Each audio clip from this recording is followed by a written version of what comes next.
Cenan yang telah berada di permukaan, dia sungguh begitu sedih melihat batu nisan milik dari Yusin atau kekasih lamanya yang telah meninggal dunia. Dan secara tiba-tiba tepat di belakangnya ada seorang gadis kecil yang memberikan dia makanan serta payung dan juga meminta kepada Cenan memberikan dia nama baru. Dan Cenan memberikan namanya sebagai Censi yang diartikan sebagai cahaya fajar. Tetapi ya tetap saja, Cenan menganggap kalau Censi adalah kehidupan baru dari Yunsi. Sebab dia pernah berkata dan berjanji kalau dirinya akanlah terlahir kembali dari bunga abadi yang telah dirawat oleh batu giok ilahi. Dan kebetulan Censi juga terlahir dari bunga abadi. Hanya saja, Cenan masihlah belum mendapati jawaban. Apakah Censi ini adalah reinkarnasi dari Yunsi atau sama sekali tidak? Namun ya, bagaimanapun juga, dia haruslah melindungi gadis ini. Dan dia berjanji, dirinya tidak akanlah pernah membiarkan Censi benar-benar terluka. Jadi pada intinya saat ini, Censi dan juga Cenan akanlah selalu bersama guys. Layaknya seperti kakak dan adik, bukan ayah dan anak ya. Sesingkatnya, Cenan membawa Censi ke kota Kaiwan untuklah mendapati beberapa perlengkapan. Contohnya ya seperti Censi diberikan baju. Namun kesenangan mereka terganggu dengan kedatangan dari sang pangeran yang kita panggil saja sebagai Tuan Muda Zhonghou. Tindakannya membuat Censi haruslah terluka di bagian lutut. Dan Cenan meminta kepada Tuan Muda satu ini untuklah meminta maaf kepadanya. Tetapi ya karena dia adalah pangeran dari kota Kaiwan, tidaklah mungkin untuk meminta maaf kepada orang yang sama sekali tidaklah dikenal. Namun siapa sangka Censi memiliki hati yang begitu tulus dan dia juga termasuk orang yang rendah hati. Dirinya rela untuklah meminta maaf padahal ini bukanlah kesalahannya. Membuat Cenan benar-benar terhina dengan kata-katanya sendiri. Padahal kan sebelumnya dia berkata dirinya tidak akanlah membiarkan Censi terluka. Alhasil, Cenan langsunglah menekankan kepada Tuan Muda satu ini untuklah meminta maaf. Jika tidak, dia akanlah bertindak kasar. Namun Tuan Muda Zhonghou langsunglah menantangnya untuk bertarung.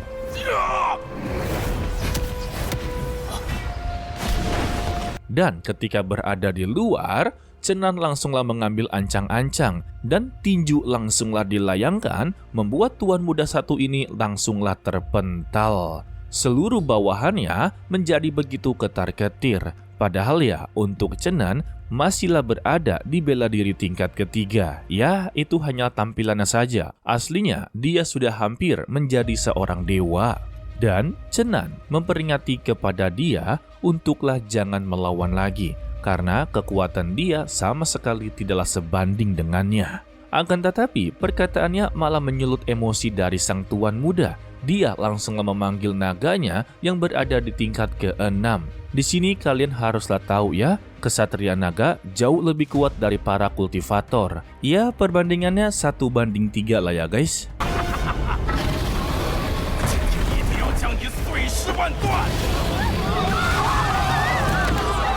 Sebenarnya, Cenan sama sekali tidaklah takut. Tetapi ya, jika bertarung di kerumunan para warga, pasti akanlah menimbulkan korban jiwa. Maka dari itu, Cenan langsunglah menggiring naga tersebut ke alun-alun untuklah bertarung dengan leluasa. Setibanya di sana ya, Cenan langsunglah memulai pertarungannya.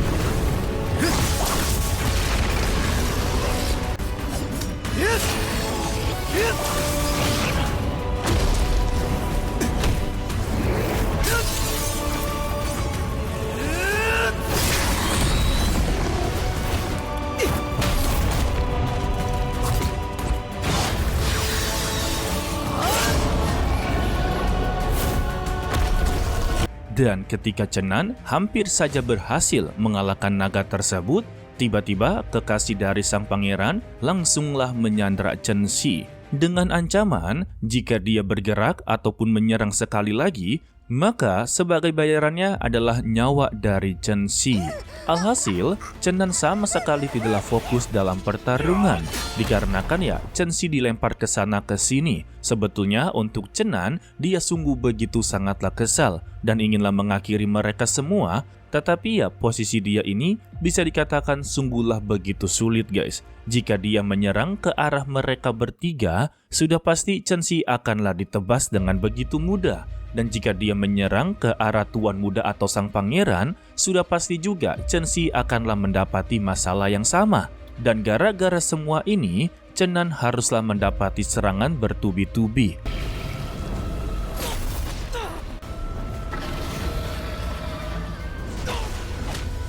Meskipun begitu ya, dia terus-terusan bangkit dan memprioritaskan keselamatan dari Chen Xi guys. Yang lebih menjengkelkannya, Chen Xi langsunglah dilempar kepada Tuan Muda. Setelah berhasil ditangkap olehnya, kepala Chen Xi langsunglah dicengkeram. Hal ini membuat Chen Nan sama sekali tidak bisa berbuat apa-apa. Karena ya, Chen Xi sudah dijadikan sandera. Jika dia menyerang dirinya, sudah pasti kepala dari Chen Xi akanlah dihancurkan guys. Gila, ini sih benar-benar penuh emosi ya. Dan Chen Xi meminta kepada Chen Nan, janganlah khawatirkan dirinya, khawatirkanlah dengan hidupnya sendiri. Mendengar perkataan inilah membuat Chen Nan merasa bersalah besar. Jika dia tidak membawa Chen Xi keluar dari bunga abadi, mungkin semua ini tidak akanlah terjadi. Sampai-sampai kepribadian dari Chen Nan yang lain hampirlah mengendalikan dirinya, yang Mimin panggil sebagai iblis Chen Nan. Tetapi Chen Nan berhasil mengambil kesadarannya, dan ketika dia menerjang inginlah menebas tangan dari Tuan Muda, Chen Xi langsunglah diarahkan ke pedangnya, membuat Chen Nan tidak bisa untuklah menebasnya.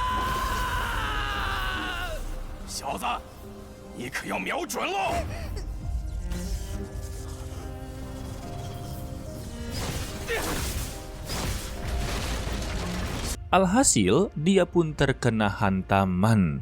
Dan karena pertarungannya tiada henti, Chen Nan akhirnya berteriak kalau dia tidak akanlah melawan lagi. Sehingga Tuan Muda langsunglah memerintahkan naganya untuklah menghantamkan kaki ke arahnya. Hal ini membuat Chen Nan benar-benar sekarat.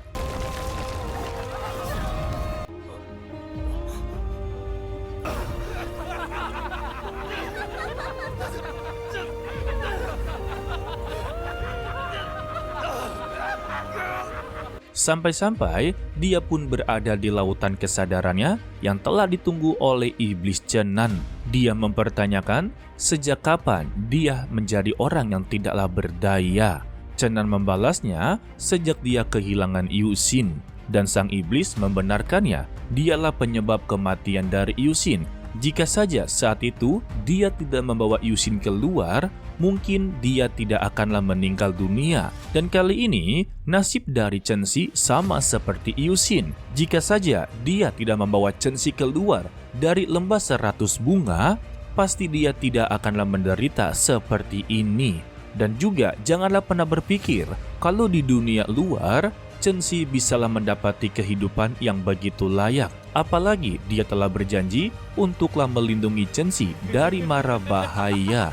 Karena bagaimanapun juga dunia luar lebih keras dari yang dia perkirakan. Sehingga sang iblis menertawakan pemikiran dari Chen Nan yang begitu sangatlah pendek. Dan jika saja dia menghabisi sampah-sampah itu dari awal, mungkin Chen Xi tidak akanlah jatuh ke tangan musuh. Pertanyaan terakhirnya, 10.000 tahun yang lalu dia adalah penyebab kematian dari Yu Xin. Dan apakah untuk sekarang dia juga inginlah menjadi penyebab kematian dari Chen Xi 10.000 tahun kemudian? Jika iya, dia hanya perlu untuklah berdiam diri saja.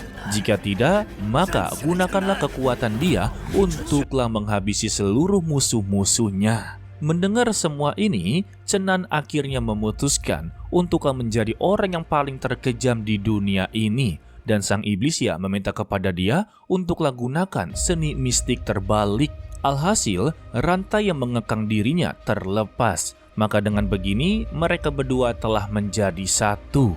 Layaknya seperti Kurama dan Naruto. Tetapi kemampuan ini disebut sebagai seni mistik terbalik. tetapi Mimin manggilnya sebagai Iblis Cenan. Setelah mereka bergabung menjadi satu, Cenan mengucapkan dia tidak akan membiarkan satupun orang yang menyentuh tubuh dari Chen Xi. Waduh, tidak lama dari itu juga, pasukan bala bantuan dari negara Yanjing telah tiba. Dan Cenan akhirnya tersadarkan. Dengan mata yang begitu merah, meminta kepada Tuan Muda biarkan bocah itu pergi atau dia akanlah menerima konsekuensinya. Hahai.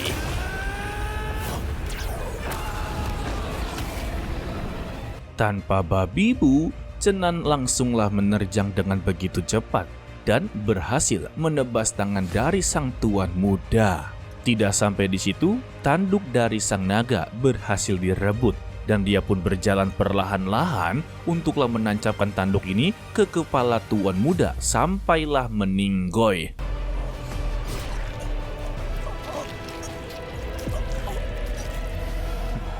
Tidak sampai di situ juga, naganya langsunglah ditebas. Dengan begini, sudah ada 2 korban jiwa. Setelahnya, Cenan langsunglah menarik pedang dari salah satu kultivator. Dia juga melangkah perlahan-lahan ke arah wanita tersebut. Dan seret, tangan kanannya tertebas. Tidak sampai di situ, dia langsunglah menusukkan pedangnya serta disetrum. Waduh.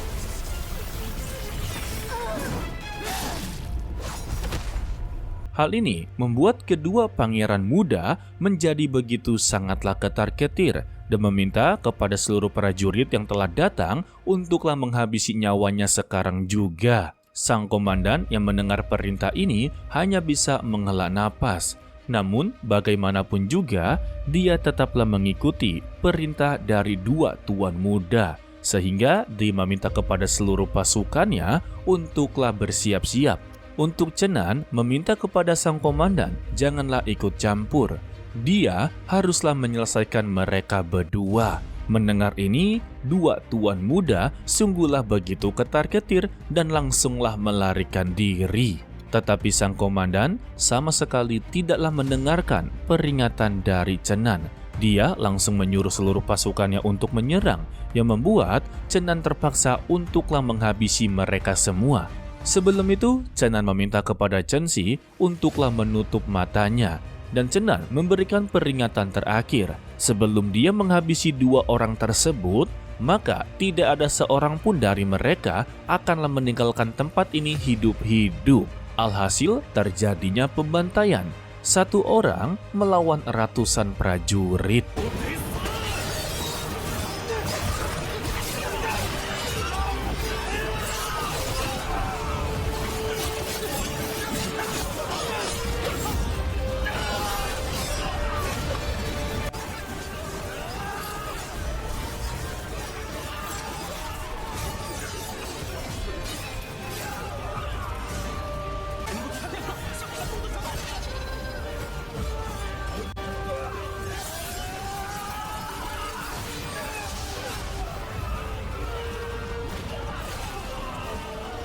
Setelah dirinya membantai ratusan prajurit, komandan di sana juga menjadi khawatir. Jika ini dilanjutkan, maka prajurit yang tidaklah bersalah akanlah terlibat dalam semua ini.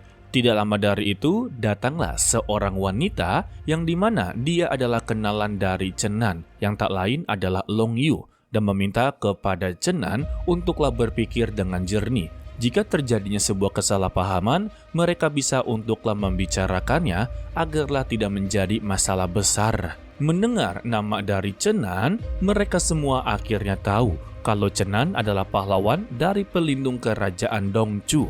Sontak ya, untuk sang komandan yang telah mengetahui identitasnya, dia benar-benar khawatir. Jika kerajaan Dongchu tahu semua ini, maka kerajaan Yanjiang akanlah benar-benar mendapati masalah. Sehingga dia pun mencoba untuklah menengahi perselisihan ini. Dia meminta kepada Cenan untuklah menyimpan senjatanya terlebih dahulu dan mengajaknya untuklah berdiskusi dengan begitu benar dan juga bijak. Pada awalnya, Cenan mengikuti kemauan dari sang komandan. Tetapi, 2 tuan muda bodoh ini malah mengejek Cenan kembali dengan mengucapkan ternyata pria ini tidak berani untuk melakukan apapun kepada mereka. Mendengar perkataan tersebutlah, Cenan langsung mengunuskan pedangnya dan berjalan melewati sang komandan begitu saja. Dan kini, Cenan berada di hadapan mereka berdua. Dia langsunglah melayangkan tebasannya yang membuat dua tuan muda ini benar-benar meninggal dunia. Hahai.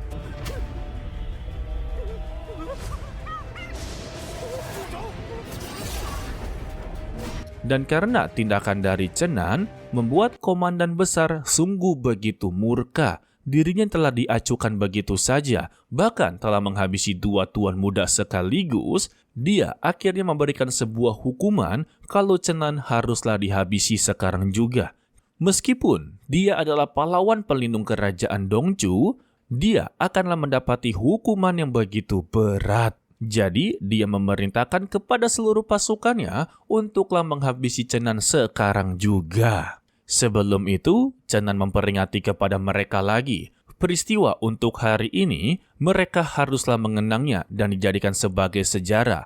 Untuk 3 tuan muda yang telah melakukan kejahatan, mereka pantas untuklah dihabisi. Dan Cenan mengaku dia sama sekali tidaklah peduli. Meskipun musuhnya memiliki latar belakang yang begitu kuat, selama mereka berbuat jahat, dia akanlah menyelesaikannya. Dan kali ini permasalahannya sudah selesai, dia akanlah pergi. Namun, jika ada yang mencoba untuklah menghentikannya, maka dia tidak akanlah menunjukkan belas kasihan kepada mereka.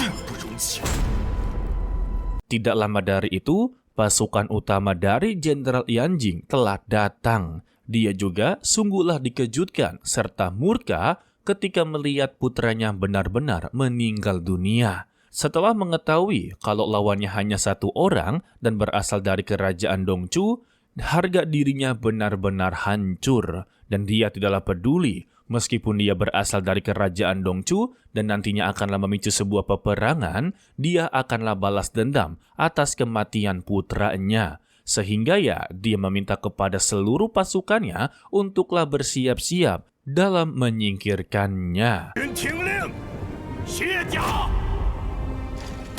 Dan Cenan membalas, jika mau mereka seperti ini, maka dia akanlah meladeninya. Lagi dan lagi, Cenan haruslah menghadapi ratusan prajurit kembali. Namun sebelum itu, Cenan meminta kepada Chen Xi untuklah jangan melihat, karena sebentar lagi akanlah berakhir.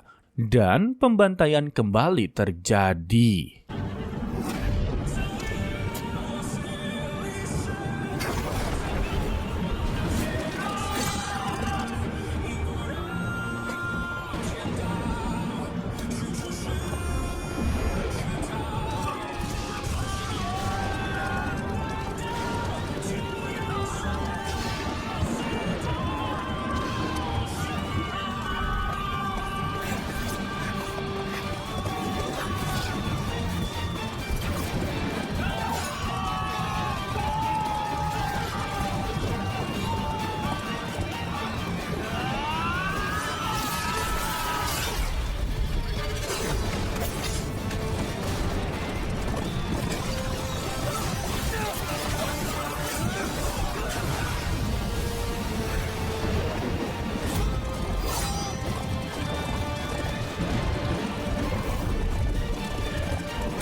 Sayangnya, lama-kelamaan, energi spiritual milik dari Cenan juga mulai terkuras. Sedangkan untuk lawannya masih memiliki jumlah yang begitu banyak.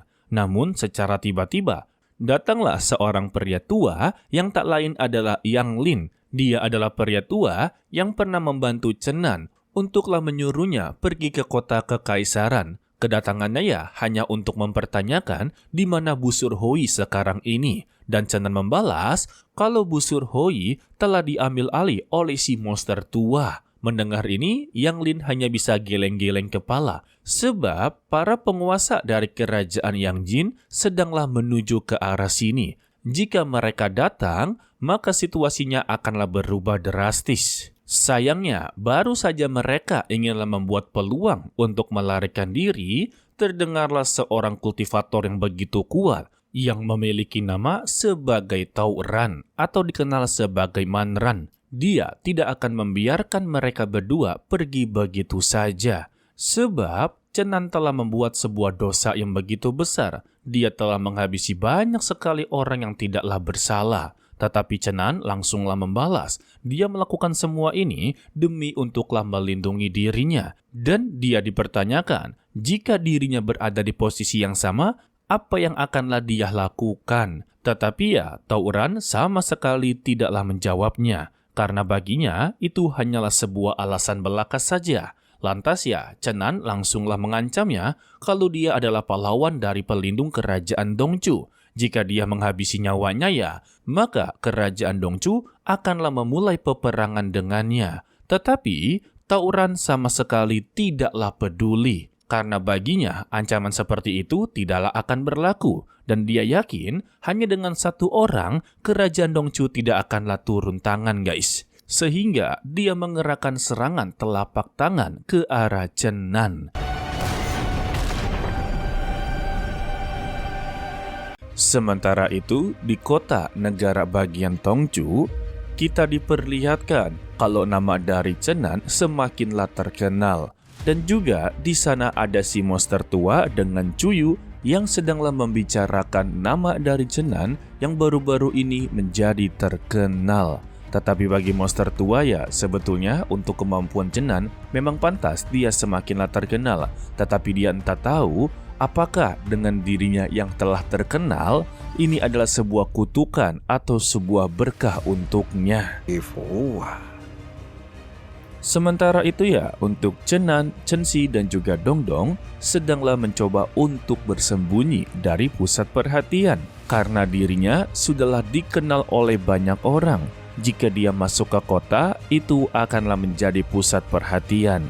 Dan pertanyaan dari Dongdong, kapan mereka akanlah berhenti untuk bersembunyi? Karena untuk saat ini dia sudah sangatlah lapar. Dan ajaklah Censi ke kota untuk membeli sesuatu biar bisa dimakan. Cenan mengaku untuk saat ini dia tidak bisa pergi ke kota. Yang pertama-tama dia harus bisa untuk beristirahat dan menekan semua sihir yang berada di dalam tubuhnya. Namun secara tiba-tiba Cenan mendapati serangan dari kelompok penyihir, tetapi mereka langsunglah ditumbangkan satu persatu.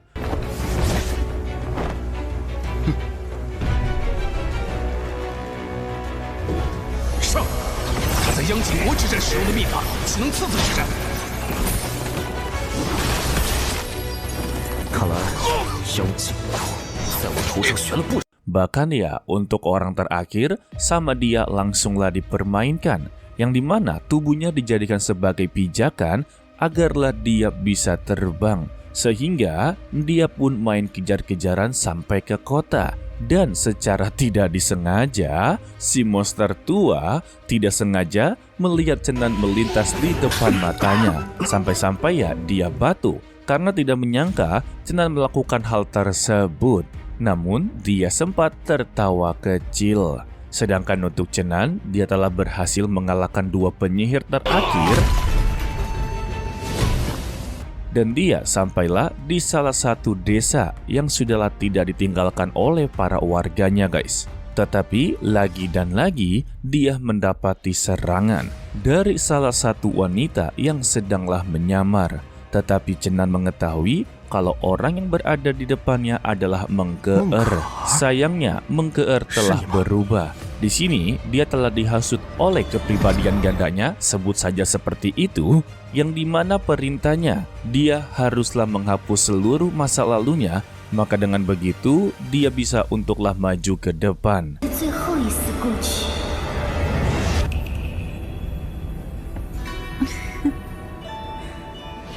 Jadi dia datang ke sini untuklah menghabisi nyawa dari Cenan yang masihlah memiliki hubungan dengan masa lalunya. Untuk Cenan sendiri, dia menjadi sangatlah kebingungan mengapa Mengkeer tiba-tiba menyerang dirinya. dan juga menunjukkan perilaku yang sangatlah aneh. Jadi dia bertanya-tanya apa yang salah dengan dirinya. Apakah ada sebuah kesalahpahaman? Jika memang ada, lebih baik bicarakan semua ini. Akan tetapi ya, Mengkeer telah terlanjur untuklah menyerangnya, membuat dirinya haruslah menghadapinya.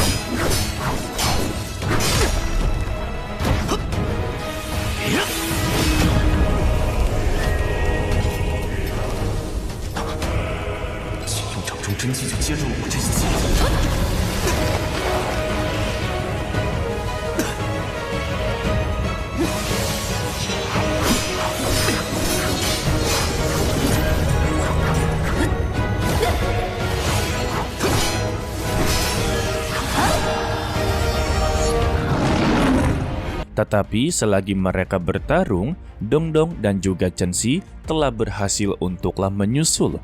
Menggeer melihat keberadaan dari Chen Xi dan dia mendapati sebuah hasutan kalau target utamanya adalah Chen Xi. Sehingga dia pun langsunglah mengubah targetnya ke arah Chen Xi yang membuat Chenan bergegas untuklah menghadang serangan tersebut.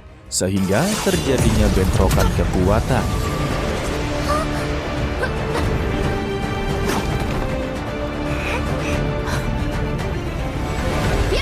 Namun dengan begini, Mengkeer berhasil untuklah melarikan diri. Tetapi ketika ingin lari kejar oleh Dongdong, Chenan memintanya untuklah jangan mengejarnya karena tempat ini sudahlah tidak aman lagi. Yang mereka harus lakukan saat ini yaitu cepat-cepat kembali ke Akademi Shenlan untuklah menerima tes bela diri. Dan yang ternyata untuk Mengkeer dengan satunya lagi dia telah menyatu. Meminta kepada Mengkeer yang asli untuklah terima dirinya karena mereka adalah satu, guys.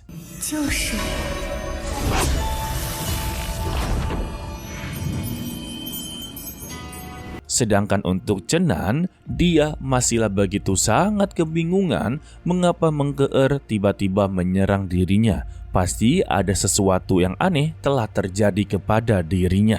Di dalam perjalanan pulang, secara tidak sengaja ya, Gyokyu Rui tiba-tiba keluar. Dan yang anehnya, Chen Xi bisalah merasakan kalau di dalam giok tersebut sepertinya ada seseorang perempuan yang sedanglah berteriak dan inginlah berbicara dengannya. Chenan juga merasa seperti itu, tetapi dia tidaklah peka seperti Chen Xi. Tetapi Chenan mengetahui setiap Gyokyu Rui keluar, tandanya ada sebuah bahaya yang begitu besar.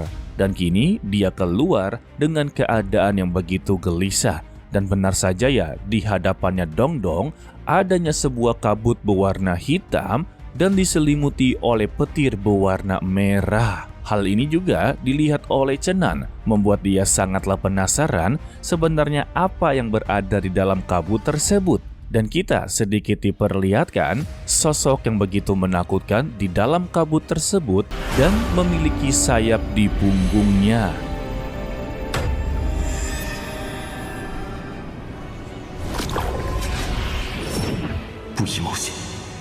Dan Chenan bisalah merasakan kalau sosok tersebut berada di sana. Namun untuk saat ini ya, Chenan tidaklah mau menambah masalahnya. Dia meminta kepada Dongdong untuk lewati saja. Setelah melewatinya, Chenan masihlah terpikirkan dengan sosok yang berada di dalamnya. Dia meyakinkan itu adalah sosok dewa. Hanya saja dia masihlah begitu kebingungan mengapa 10.000 tahun yang lalu seluruh para dewa juga ikut-ikutan meninggal dunia. Dan mengapa hanya dia seorang sajalah yang dibangkitkan di pemakaman dewa kuno dan iblis? Bahkan sampai sekarang, Chenan belumlah mengetahui asal-usulnya. Bahkan ya, sejarah dari pemakaman kuno ini tidaklah diketahui sama sekali, guys. Bayangkan, dari season 1, season 2, season 3, dia sama sekali tidak mendapati jawabannya. Padahal itu keinginan pertama dia untuk mengetahui dengan begitu jelas mengapa hanya dia sajalah orang kuno yang bisa bangkit di masa depan. Dan secara tiba-tiba dia langsunglah disambut oleh dua penjaga dari Akademi Shenlan. Sesingkatnya, Chenan akhirnya bertemu dengan petinggi-petinggi dari Akademi Shenlan. Contohnya seperti Yang Lin sebagai wakil dekan. Dan juga untuk si botak satu ini, dia masihlah menjadi wakil presiden. Ingat ya, wakil dekan dan wakil presiden itu beda status. Dan di sini, mereka sengaja memanggil Chenan untuklah memberitahu kalau adanya reruntuhan kuno yang bisa dimasuki olehnya. Karena ya, untuk reruntuhan ini akanlah dibuka selama 100 tahun sekali. Jadi ya, ini sebetulnya adalah kesempatan Chenan untuklah mendapati jawabannya guys. Tetapi kepala sekolah menambahkan kalau tempat tersebut sungguhlah begitu berbahaya. Siapapun yang memasukinya sudah pasti akanlah meninggal dunia. Karena sampai saat ini ya belum ada orang yang berhasil sama sekali. Dan dia hanya mengetahui satu sosok yang begitu sangatlah menakutkan. Yang dimaksud oleh kepala sekolah adalah sosok yang sebelumnya dilihat oleh Chenan. Dia memiliki dua sayap berbeda, yang satu iblis, yang satunya lagi dewa. Bahkan di dalam buku sejarahnya, kalau sosok tersebut benar-benar begitu sangatlah mendominasi. Dia menghabisi seluruh para iblis dan juga menghabisi seluruh para kultivator. Jadi ya, mereka sangatlah bingung, sosok tersebut bisa dikatakan sebagai dewa, bisa juga dikatakan sebagai iblis. Namun, keberadaannya tetaplah begitu mendominasi dan menakutkan. Mendengar ini ya, Chenan menjadi semakinlah tertarik dan dia meminta izin untuklah pergi ke tempat tersebut. Waduh, pada awalnya sang kepala sekolah sungguhlah begitu ragu karena tempat ini terlalu berbahaya bagi Chenan. Dia juga tidaklah mau untuk mengirimkan beberapa murid elit. Karena datang ke sana sama saja seperti mengantarkan nyawa. Ujung-ujungnya akademi mereka lah yang akan mengalami kerugian besar. Tetapi wakil presiden sungguh mempunyai cara yang begitu sangatlah menarik. Dia akanlah mengirimkan semua surat kepada sekte suci dan juga akademi kalau reruntuhan kuno yang disebut sebagai Jedi akanlah terbuka. Maka ya dengan begini seluruh para praktisi yang tergila-gila dengan kekuatan akanlah mendatangi tempat tersebut. Ya, pada intinya ini sama saja seperti memancing perkara.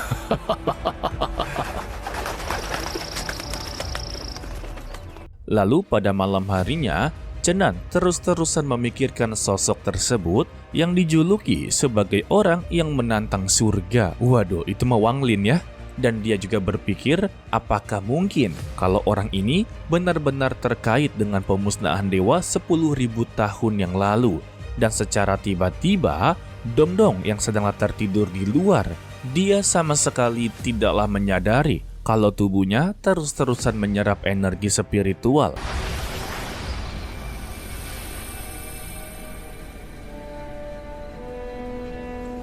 Dan pada pagi harinya, Chenan dikejutkan dengan banyak sekali orang yang melihat ke atas langit.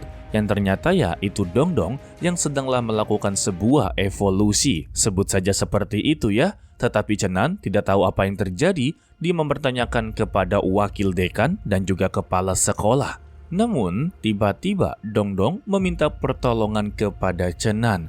Ketika Chenan inginlah membantunya, kepala sekolah langsunglah menahannya. Percuma saja dia inginlah membantunya. Justru dengan bantuannya akanlah merusak semua ini.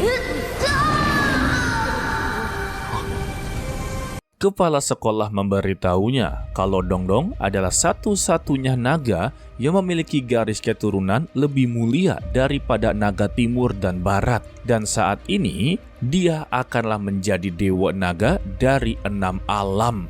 Dan akhirnya mereka menyaksikan evolusi terbaru dari Dongdong.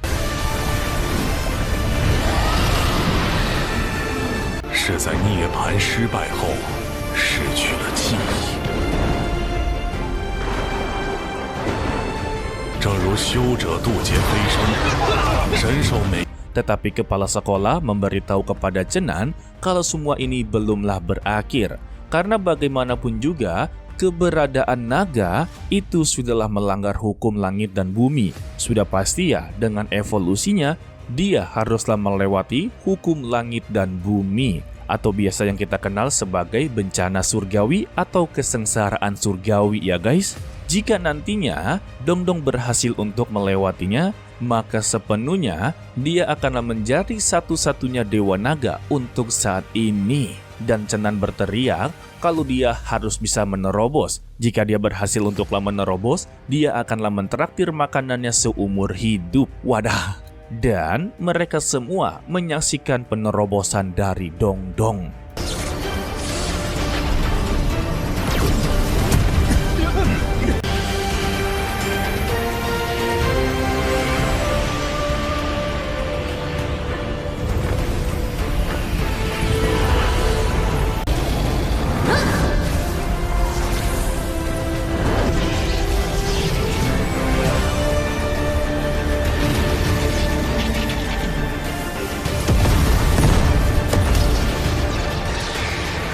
Dengan perjuangan yang begitu sangatlah keras, akhirnya Dongdong berhasil untuklah melewatinya guys. Namun yang Mimin sayangkan, kalau Dongdong tidak bisa berubah menjadi kecil ya, kalau besar kayak begini benar-benar makan tempat guys. Sementara itu, untuk di tempat reruntuhan kuno atau yang dikenal sebagai Jedi, akhirnya mulai bereaksi dikarenakan keberhasilan dari Dongdong. Dan kabut hitam yang diselimuti oleh petir merah langsunglah mengelilingi akademi mereka. Tandanya ini adalah bahaya besar. Gara-gara kebangkitan dari Dongdong, membuat dewa kematian ini yang disebut sebagai Jedi akhirnya mengalami kebangkitan juga. Lebih tepatnya bereaksi dengan nafas milik dari Dongdong guys. Karena semua ini bahaya kepada Dongdong, Cenan meminta kepadanya untuklah bersembunyi. Tetapi semuanya telah terlambat. Serangan pertama langsunglah dikerahkan.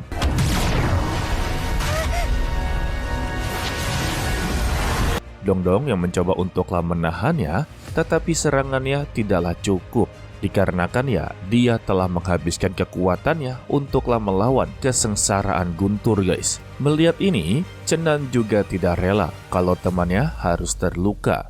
Dan ketika dia inginlah ikut terlibat dalam pertarungan, Kepala Akademi tidaklah membiarkannya. Karena keberadaan dari Jedi sama seperti dewa.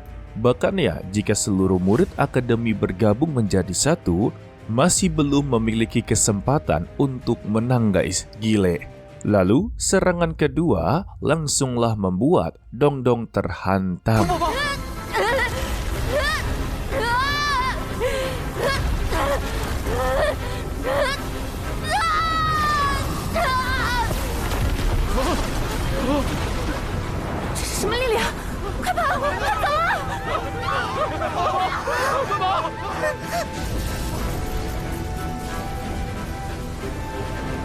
Tidak sampai di situ, keluarlah tangan yang begitu besar untuklah mengambil tubuhnya. Tetapi Cenan tidak akan pernah membiarkan temannya benar-benar tersakiti. Dia langsunglah menahannya sembari berkata, "Janganlah khawatir, tidak peduli seberapa kuat musuhnya, dia tidak akan pernah meninggalkannya." Dan dia, Cenan berhasil untuklah bertahan. Meskipun ya adanya sedikit luka-luka. Lalu untuk 3 petinggi dari Akademi Senlan akhirnya memutuskan untuklah melindungi Dongdong dan juga Cenan guys. Dikarenakan ya Cenan sebagai pahlawan dari negara Dongchu dan juga sebagai pahlawan dari Akademi Senlan, mereka telah memiliki janji untuklah melindunginya. Lalu terlihatlah mata di atas langit dengan berkata, siapa yang berani menantangnya, maka mereka akan menerima resikonya. Dari mendengar suaranya saja, mereka sudahlah bercucuran keringat. Tetapi bagaimanapun juga, mereka haruslah tetap bertahan. Dan serangan ketiga langsunglah dikerahkan. Mereka semua berusaha untuklah bertahan bersama-sama.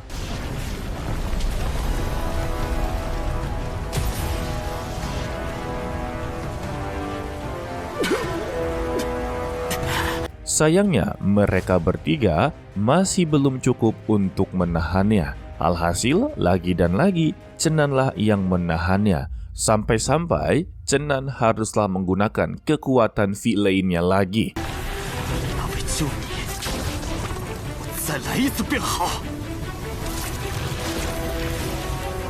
通天斗地！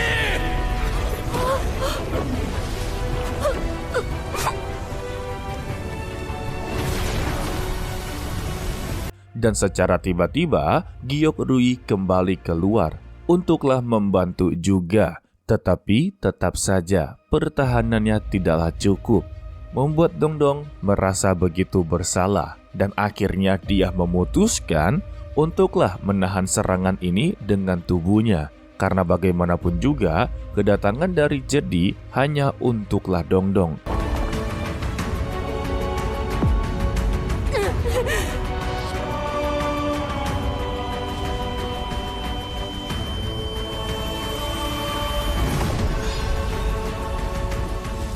Alhasil, Dongdong langsunglah terkena serangannya dan dia bersimbah darah.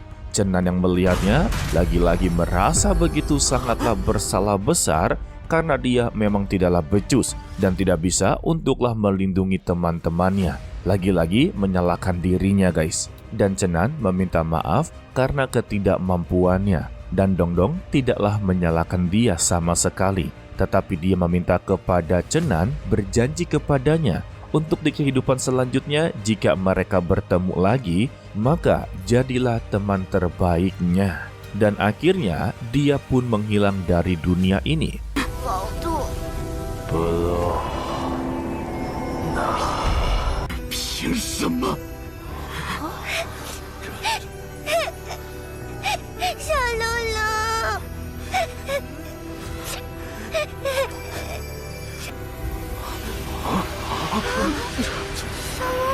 Tetapi sebuah keajaiban tiba-tiba terjadi kalau inti jiwa dari Dongdong tiba-tiba memasuki tubuh dari Chen Xi, yang dimana berubah menjadi sebuah tato. Untuk ketiga petinggi dari Akademi Shenlan dibuat begitu sangatlah terkejut-kejut. Ini bukanlah sembarang tato, melainkan sebuah pelindung binatang ilahi yang legendaris. Dan ini adalah kabar yang begitu sangatlah baik. Anggap saja kalau Chen Xi sedanglah melindungi Dongdong. Karena untuk tanda ini masih bisa untuklah dipulihkan. Dan jika nantinya jiwa naga ini dipulihkan, maka naga yang sedang tertidur akanlah kembali lagi. Jadi masih ada kesempatan meskipun ya prosesnya akan sangatlah panjang guys. Hal ini membuat Chenan merasa begitu lega. Namun tetap saja terlintas di pikirannya kalau keberadaan dari Jedi masihlah ada. Dari sini saja Chenan sudah mengakui kemampuannya di atas rata-rata. Dan mereka semua sudahlah tahu kalau Jedi akanlah kembali hidup. Dan kebangkitannya nanti akanlah menjadi sebuah bencana yang begitu besar. Dan tetap saja Chenan masihlah penasaran dengan keberadaan dari Jedi. Mungkin semua ini ada sangkut pautnya dengan 10.000 tahun yang lalu. Sebagaimana kita tahu, keberadaan dari Jedi sama seperti keberadaan dari dewa. Lalu, Chenan meminta satu hal kepada 3 petinggi Akademi Shenlan. Kalau mereka bertiga ya haruslah melindungi Chen Xi dengan begitu sangatlah baik. Kepala Akademi berkata, tidak perlu khawatir. Mereka bertiga telah menganggap Chen Xi sebagai cucu perempuannya. Wadah, tidak lama dari itu datanglah salah satu murid dengan memberitahu kalau para ahli telah datang untuklah memasuki reruntuhan kuno. Lalu datanglah satu persatu para ahli, lebih tepatnya para murid berbakat, dan ini berasal dari berbagai sekte. Salah satunya yaitu penyihir hebat tingkat 4 yang memiliki nama sebagai Elis. Untuk masalah nama, kalian tidak perlu untuk bingung. Di Tonghua ini ada gabungan nama dari luar negeri guys. Salah satu contohnya yaitu si penyihir dari Akademi Shenlan yang memiliki nama sebagai Kevin. Lalu datanglah 2 kesatria naga, yang satu lanang tetapi agaklah belok, dan satunya lagi adalah wanita layaknya seperti pria. Dia memiliki nama sebagai Lisa, dan untuk naganya dinamakan sebagai Torne. Sedangkan untuk si lanang belok satu ini, dia memiliki nama sebagai Duri. Dan secara tiba-tiba di belakangnya Chenan muncullah seorang pria gondrong yang memiliki nama sebagai Kerela. Kemampuan dia sama seperti assassin. Dia juga sangatlah penasaran dengan kemampuan dari Chenan karena namanya sudah begitu sangatlah terkenal. Dan dia masihlah tidak percaya kalau sosok seperti Chenan bisalah menghancurkan satu negara. Tetapi semuanya terbukti dengan kemampuannya Chenan. Dia lebih cepat daripada si Kerala. Bukan hanya Kerala sajalah yang penasaran dengan Chenan, tetapi berlaku kepada Lisa, Alice, dan juga Duri. Mereka sangatlah ingin bertarung dengan Chenan, tetapi Chenan memotong pembicaraan mereka. Di sini mereka diundang untuklah menyelidiki reruntuhan kuno, bukan untuklah bertarung dengannya. Namun, jika mereka masih keras kepala, maka dia akanlah menghadapi mereka berempat sekaligus. Tetapi perselisihan mereka terhenti dengan kedatangan dari senior Qianlong, yang dimana dia ini adalah sebagai kakaknya dari Long Wu. Ia antara kakak antara senior karena hubungan mereka ini begitu sangatlah dekat. Tidak lama dari itu datanglah Meng Ke'er yang membuat Chenan merasa begitu sangatlah kebingungan. Gimana kagak kebingungan guys? Untuk di hari sebelumnya saja Chenan baku hantam dengannya, bahkan memiliki niat untuklah menghabisi nyawanya. Tetapi di sini ya seakan-akan dia tidak memiliki masalah dengan dirinya. Dan untuk satu orang yang di belakangnya memiliki nama sebagai Ling Yun. Lalu Chenan langsung meminta klarifikasinya kepada Meng Ke'er. Tetapi ya di sini Meng Ke'er benar-benar tidaklah mengetahui apapun. Ia lebih tepatnya Meng Ke'er sedanglah bersandiwara guys. 那天为什么你身上到底发生了什么？ 陈公子在说什么？我听不懂。 Untuk Ling Yun dan juga Wang Tian meminta kepada Chenan janganlah mengganggu ketua mereka. Lebih baik pentingkanlah mencari jedi terlebih dahulu. Karena untuk saat ini mereka membutuhkan bantuan darinya untuklah bekerja sama. Mendengar ini, Chenan hanya bisa terdiam saja. Dan untuk Meng Ke'er meminta izin kepada 3 dekan ini untuk langsung masuk saja ke pencarian jedi. Dan mereka akanlah mengetahui apa yang berada di dalam. Tetapi ya, kepala akademi meminta kepada mereka semua yang terlibat dalam semua ini, mereka hanya perlu untuklah memasuki reruntuhan kuno dan mendapati beberapa manfaat di sana. Tetapi mereka tidaklah diperbolehkan untuk mengganggu keberadaan dari jedi. Jika mereka mengganggu, maka bencana besar akanlah menimpa mereka. Dan biarkanlah Chenan menjadi ketua dari kelompok ini. Dan biarkanlah juga Chenan untuklah memberitahu jalan kepada mereka. Sedangkan ya untuk Chenan, dia masihlah berkelut di pikirannya mengapa Meng Ke'er tiba-tiba berubah menjadi orang yang begitu sangatlah berbeda. Dan ini akanlah menjadi teka-teki yang haruslah dipecahkan oleh Chenan. Sesingkatnya, mereka yang berada dalam perjalanan, Lin Yun ternyata menyukai sosok dari Meng Ke'er dan dia mencoba untuklah mendekatinya dengan cara mengajak berbicara serta mengundang ke keluarganya untuklah meminum teh. Tetapi Meng Ke'er menolaknya secara mentah-mentah. 100年前还有先辈琥珀虚空成仙，威名无人不知。 Dan untuk Qianlong malah mencoba untuklah menggoda Chenan dengan mempertanyakan apakah dia cemburu. Chenan secara terang-terangan berkata tidak. Karena untuk saat ini pikirannya terus-terusan berkelut mengapa Meng Ke'er bisa berubah menjadi orang lain.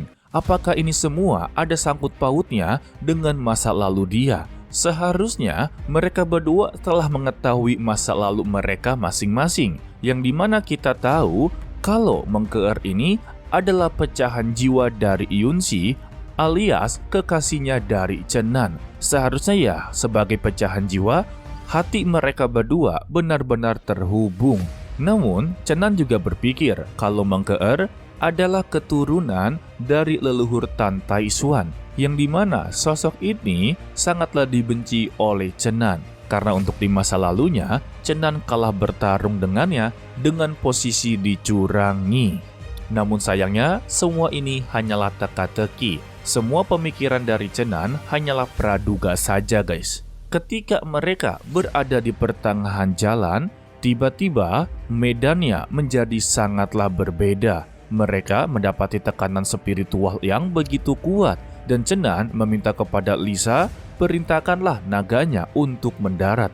Dan ketika mereka mendarat, langsunglah melanjutkan perjalanan. Tetapi secara tiba-tiba ya, untuk Karela, dia tidaklah sengaja menginjak tulang yang masihlah memiliki darah. Tandanya ya, ini adalah tulang baru. Sehingga Menggeer memberikan sebuah saran kepada Cenan. Dalam kelompok ini, masing-masing dari mereka haruslah mempunyai tugasnya. Saran dari Menggeer, taruhlah beberapa orang di belakang dan juga taruhlah orang beberapa di depan. 只能麻烦你冒险在前了。当真变得和谭泰轩一样，这等心机。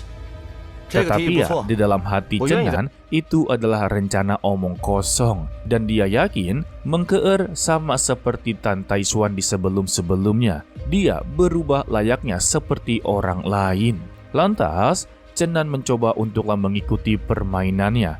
Tetapi, dalam pembagian kelompok saja, ini sudah mulai perselisihan guys. Di mana mereka tidak inginlah berada di depan. Mereka semua inginlah berada di belakang, terkecuali untuklah Qianlong. Alhasil, Menggeer kembali mengambil panggung dari Cenan. Dia menyarankan kalau dirinya dengan Cenan akanlah berada di depan, sedangkan mereka semua berada di belakang. Wadah. Dan siapa sangka mereka semua setuju guys. 仙子说的对，是我多虑了。